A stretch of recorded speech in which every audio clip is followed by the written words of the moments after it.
कोकणातील प्रत्येक अपडेट जाणून घेण्यासाठी आजच माझे कोकणच्या सोशल मीडिया प्लॅटफॉर्मला लाईक, फॉलो आणि सबस्क्राईब करा।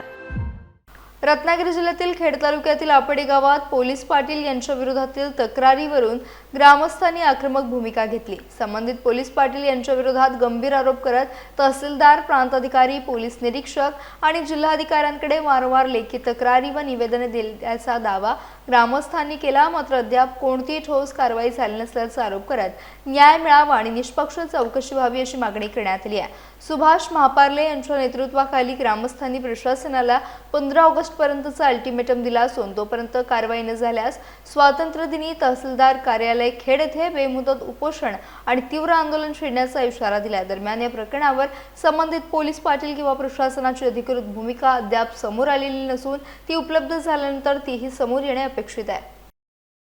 आज आम्ही आपेडे ग्रामस्थ स्वतः सुभाष महापार्ले आणि आपेडे ग्रामस्थ आपेडे गावचे पोलीस पाटील नितीन लांबाडे यांची पोलीस पाटील पदावर नियुक्ती झाल्यापासून ते पदाचा गैरवापर करत आहेत आणि त्यामुळे आपेडे गावची प्रतिमा मलिन होत आहे।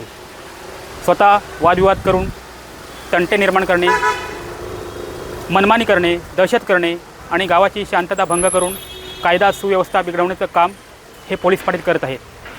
धार्मिक उत्सवाला गालबोट लावण्याचं काम पोलीस पाटील करत आहेत। ते स्वतः गुन्हेगार आहेत, त्यांच्यावरील गुन्हा सिद्ध झालेला आहे आणि अशा गुन्हेगार प्रवृत्तीच्या व्यक्तीला पोलीस पाटील या पदावर राहण्याचा कोणताही अधिकार नाही।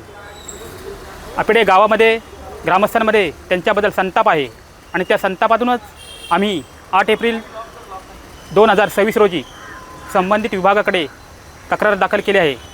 आज 3.5 महिने झाले, अद्याप त्यांच्यावर कोणतीही कारवाई झाली नाही। त्यांना संबंधित विभागाकडून अभय देण्यात आलं आणि त्या अनुषंगाने आम्ही येत्या 15 ऑगस्टला स्वातंत्र्य दिनी आपेडे ग्रामस्थ तहसीलदार कार्यालय येथे उपोषण करणार आहोत। जोपर्यंत या पोलीस पाटलांवर कारवाई होत नाही आणि त्यांना बडतर्फ केलं जात नाही तोपर्यंत आमचं उपोषण सुरूच राहणार। जय महाराष्ट्र।